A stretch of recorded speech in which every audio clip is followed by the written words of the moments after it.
नमस्कार, मैं विकास याज्ञिक और आप सभी का आपके ही अपने चैनल विकास याज्ञिक एकेडमी पर बहुत बहुत स्वागत करता हूं। और एक बार फिर से हम एक बहुत ही अच्छी मॉरल स्टोरी को ट्रांसलेट करने वाले हैं जो आप लोगों को ज़रूर पसंद आएगी। ठीक है, तो हमारी स्टोरी का टाइटल है द जेलस गॉड। जेलस का मतलब होता है ईर्ष्यालु, जलनखोर, और गॉड का मतलब होता है बकरी या फिर बकरा। तो जलनखोर बकरी, ठीक है, आप बकरा भी बोल सकते हैं, दोनों के लिए गॉड का यूज किया जाता है। ठीक है, तो हमारी स्टोरी का टाइटल है ईर्ष्यालु भी बोल सकते हैं आप और जलनखोर भी बोल सकते हैं, दोनों में से किसी का भी यूज किया जा सकता है। ठीक है, देखिए हम फोटो देख सकते हैं। देखिए ये है बकरी या बकरा भी बोल सकते हैं। जलन है, इसे जलन होती है, क्या होता है, क्यों करता है ऐसा, ये अभी स्टोरी में बताया जाएगा। और ये है डोंकी यानी गधा, इसके बारे में भी अभी स्टोरी में बताया जाएगा। ठीक है, तो सबसे पहले हम पैराग्राफ की फर्स्ट लाइन से स्टोरी को रीड करते हैं। तो शुरुआत करते हैं। वंस अपॉन अ टाइम, एक समय की बात है। अब ब्लेजर, एक ग्रामीण, वॉज यानी था, ब्लेजर यानी ग्रामीण, और विलेज को बोला जाता है गांव, और जो विलेज यानी गांव में रहता है उसे ग्रामीण बोला जाता है और इंग्लिश में ब्लेजर बोला जाता है। तो एक ग्रामीण वॉज यानी था, अब प्राउड यानी गर्व था, ओनर यानी मालिक, जिस चीज़ का वो मालिक था उसे उस चीज़ पर गर्व था। किसका मालिक था? ऑफ अ डोंकी यानी गधे का, साथ ही साथ एस वेल एस यानी साथ ही साथ अ गॉड, बकरी का भी एस वेल एस का यूज साथ ही साथ के लिए किया जाता है। तो अब ब्लेजर एक ग्रामीण गधे के साथ साथ बकरी का भी मालिक था, ओनर था। ठीक है, प्राउड ऑनर, इसका मतलब गर्वी मालिक, ऐसा बोला नहीं जाएगा लेकिन समझ सकते हैं जिस चीज़ का वो मालिक था उसे उस पर गर्व था, यानी उसे डोंकी और गॉड पर गर्व था, इसलिए प्राउड का यूज किया गया। ठीक है, तो एक ग्रामीण गधे के साथ साथ बकरी का भी मालिक था। द डोंकी यानी गधा यूज टू करता था यानी किया करता था। देखिए यूज टू या फिर आपने वुड मॉडल को पढ़ा है तो आप समझ सकते हैं ता तेती के साथ था तेती थी यानी करता था के लिए यूज किया जाता है। तो कैरी यानी ढोता था, हैवी, कैरी का मतलब ढोता था, हैवी यानी अधिक, वजनदार, लोड्स यानी वजन, तो अधिक वजन ढोता था। कौन ढोता था? डोंकी यानी गधा।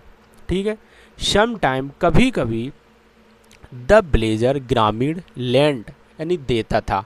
लैंड का मतलब देता भी होता है, किसी चीज़ को कुछ देना किसी को, और ब्रिथ भी होता है। सिचुएशन के हिसाब से किस सेंस में सेंटेंस का यूज किया जा रहा है इस तरीके से बोला जाता है। तो ब्लेजर देता था हिज डोंकी यानी अपना गधा, टू अदर एस वेल यानी दूसरों को। तो समटाइम्स यानी कभी कभी जो ग्रामीण था वो अपना गधा दूसरों को दे देता था। ठीक है, कोई मांगने आता था तो दे देता था वो। फिर क्या हुआ? एस द डोंकी, एस यानी क्योंकि, क्योंकि के लिए भी आप यूज कर सकते हैं। एस द डोंकी गधा, वर्क यानी काम करता था, हार्ड यानी कठिन, ऑल डे यानी पूरे दिन, यानी कड़ी मेहनत करता था पूरे दिन, डोंकी यानी गधा। द विलेजर यानी ग्रामीण, फीड यानी खिलाता था, हिम यानी उसे, मोर यानी अधिक, देन द गॉड। देखो देन का मतलब है द गॉड यानी कंपेयर में, गॉड यानी कंपेयर का मतलब होता है किसी से ज़्यादा, किसी की कंपेयर में ज़्यादा, तो देन का यूज कंपेयर वर्ल्ड की जगह किया गया है।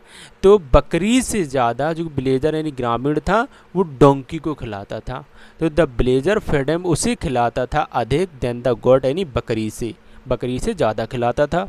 किसे खिलाता था? डोंकी यानी गधे को। तो दिस वॉज नॉट, यह नहीं था, लाइक्ड यानी पसंद, बाय द गॉड यानी बकरी के द्वारा।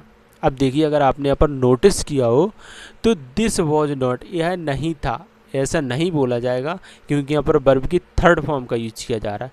बोला जाएगा यह नहीं आया, क्योंकि नहीं था थी अगर, तो यहाँ पर वर्ब की फोर्थ फॉर्म आईएनजी फॉर्म का यूज किया जाएगा, इसलिए यह नहीं आया, लाइक्ड यानी पसंद, बाय द गॉड यानी बकरी को, किसी के द्वारा यानी पैसिव वॉइस के सेंटेंस हो जाते हैं। ध्यान रखिए कि जब वर्ब की फोर्थ फॉर्म का यूज किया जा रहा है तो सेंटेंस को किस तरीके से, पैसिव वॉइस में थर्ड फॉर्म का यूज किया जा रहा है तो पैसिव वॉइस में, और फोर्थ फॉर्म का यूज किया जा रहा है तो किस पास्ट कॉन्टिन्यूस टेंस में बोला जाएगा। ठीक है, पास्ट कॉन्टिन्यूस टेंस में। तो दिस वॉज नॉट लाइक्ड, यह पसंद नहीं आया बाई द गॉड यानी बकरी को, ठीक है। She became jealous of the donkey, she became उसे होने लगी जेलस यानी जलन, ऑफ द डोंकी यानी गधे से, उसे गधे से जलन होने लगी। सो इसीलिए वन डे एक दिन, शी एडवाइज उसने सलाह दी, एडवाइज का मतलब सलाह देना, द डोंकी यानी गधे को, इसीलिए एक दिन उसने गधे को सलाह दी। You work hard and rarely, देखिए अभी ओके अब दिख रहा है, यू वर्क हार्ड तुम्हारा काम, हार्ड यानी कठिन, तुम कठिन काम करते हो, एंड और रेयरली, रेयरली का मतलब शायद ही, गेट यानी प्राप्त करते हो, मिलता है, एनी रेस्ट कोई आराम, और शायद ही तुम्हें कोई आराम मिलता है, तुम बहुत कठिन काम करते हो और शायद ही तुम्हें कोई आराम मिलता है। ऐसा जलनखोर बकरी या बकरे बोल रहा है, किससे बोल रहा है, गधे से। अब देखो गधा क्या बोलता है, शो यू मस्ट, सो इसीलिए, यू मस्ट तुम्हें करना चाहिए, एक्ट एक्टिंग यानी नाटक, एस थो जैसे, ये पूरा वर्ड है जैसे, देखो मस्ट तुम्हें चाहिए के लिए शुड का यूज किया जाता है और मस्ट का यूज जरूर करना चाहिए, थोड़ा जब ज़रूरी होता है तो मस्ट का यूज किया जाता है। अब बकरी के लिए तो ये ज़रूरी है क्योंकि उसे जलन हो रहा है, तो इस सेंटेंस में मस्ट का यूज किया गया क्योंकि वो बोल रहा है शो यानी इसीलिए, यू मस्ट तुम्हें करना चाहिए यानी जरूर करना चाहिए, एक्ट यानी नाटक, एस्थो जैसे, यू यानी तुम, आर इल बीमार हो, इल यानी बीमार, तुम्हें ऐसा नाटक करना चाहिए जैसे तुम बीमार हो। इन दिस वे इसी तरह, यू विल गेट तुम्हें मिल पाएगा, प्राप्त कर पाओगे, सम रेस्ट कुछ आराम, फॉर यानी के लिए, अ फ्यू डे कुछ दिनों के, ये इसी तरह तुम कुछ दिनों के लिए आराम मिल पाएगा तुम्हें, है नी, गेट यानी प्राप्त कर पाओगे, मिल पाएगा, इसी तरह तुम्हें कुछ दिनों के लिए आराम मिल पाएगा या प्राप्त कर पाओगे। द डोंकी यानी गधे ने, डिड यानी किया, एस जैसा, ही यानी उसने, वॉज एडवाइज सलाह दी थी, जैसी उसे सलाह दी गई थी उसने वैसा ही किया क्योंकि वो तो गधा ही था, ठीक है। The alarm blazer called a doctor, the alarm इसका मतलब होता है चिंतित, जब चिंता होती है तो अलार्म का यूज किया जाता है, अलार्म्ड, ठीक है। ब्लेजर यानी ग्रामीण यानी चिंतित ग्रामीण ने, कॉल्ड यानी बुलाया, अ डॉक्टर एक डॉक्टर को, चिंतित ग्रामीण ने एक डॉक्टर को बुलाया। द डॉक्टर सेड डॉक्टर ने कहा, यू मस्ट तुम्हें चाहिए, तुम्हें ज़रूर चाहिए, फीड यानी खिलाना, योर डोंकी यानी अपने गधे को, some goat soup, some goat soup यानी कुछ बकरी का या बकरी का सूप, सूप का मतलब होता है मरा हुआ, जब उसे मार के खिलाया जाता है तो सूप बोला जाता है। तो तुम्हें अपनी बकरी का या बकरी का सूप खिलाना चाहिए, डोंकी यानी गधे को ज़रूर खिलाना चाहिए, मस्ट। अब देखो क्या होता है आगे, द ब्लेजर एट वंस यानी ब्लेजर ग्रामीण ने, एट वंस यानी तुरंत ही, किल्ड यानी मार दिया, हिज गॉड यानी अपने बकरे को या बकरी को, एंड मेड और बनाया, सूप डोंकी यानी गधे के लिए, अलास यानी, अब देखो यहाँ आगे बाद में पढ़ेंगे हम, तो जो ग्रामीण था, ग्रामीण ने तुरंत ही मार दिया अपने बकरे को और सूप बनाया डोंकी को यानी खिलाया डोंकी को, फीड, फोर्थ फोर द यानी के लिए, यहाँ पर आपको फोर दिख नहीं रहा, सो फोर डोंकी के लिए, फोर का मतलब होता है के लिए, और यहाँ पर देखिए डोंकी यानी डोंकी के लिए, ठीक है। तो विलेजर जो ग्रामीण था उसने तुरंत ही अपने बकरी को मार दिया और गधे के लिए सूप बनाया। अलास, अलास का मतलब होता है हाय, कास, कास का भी यूज कर सकते हैं आप, अलास हाय। तो इस तरीके से जब कुछ ऐसा अचानक हो जाता था, अलास हा, या पर कास, दैट वॉज वह था, द एंड यानी अंत, ऑफ द जेलस यानी जलनखोर, गॉट यानी बकरी का, यानी जलनखोर बकरी का वह अंत था।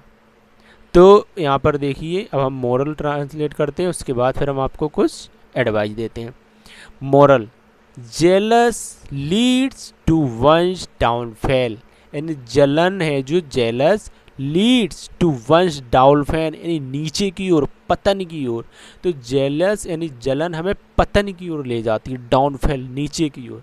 जब हम किसी से जलन करते हैं, ईर्ष्या करते हैं, तो वो हमारे अच्छे के लिए नहीं होता, हमें आगे ले जाने के लिए नहीं होता, बल्कि डाउनफॉल नीचे की ओर ले जाती है और उससे हमें बुरे परिणाम मिलते हैं।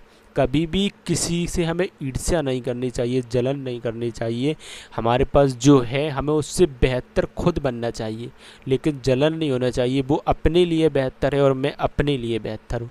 इसलिए जो गॉड थी, बकरी थी, उसने डोंकी से जलन की। उसने अपना दिमाग लगाया कि हम अगर इसे जो कुछ भी कहेंगे, उसे कुछ एडवाइस देंगे तो ये मान जाएगा हमारी बात और हमारे लिए अच्छा होगा, लेकिन ये बुरा परिणाम हुआ। उसने खुद ही अपनी ज़िंदगी को गंवा दिया। तो ऐसा हमें कभी नहीं करना चाहिए। हमारे पास जो है उसी में संतुष्ट रहना चाहिए और अपनी लाइफ को आगे बढ़ाते रहना चाहिए, अपनी मेहनत से, अपने कर्म से। किसी से ईर्ष्या जलन नहीं करनी चाहिए कभी भी, इंसान हो या जानवर, किसी को भी। ठीक है, तो आज के लिए हम इतना ही।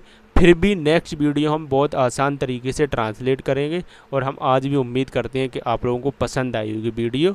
हम कोशिश करते हैं कि बहुत आसान तरीके से आपको वर्ड बाय वर्ड ट्रांसलेट कर सकें, और कुछ गलतियां हुई होंगी क्योंकि हो जाता है कभी कभी। ठीक है, तो आज के लिए इतना ही। Thank you so much, all the best, thank you.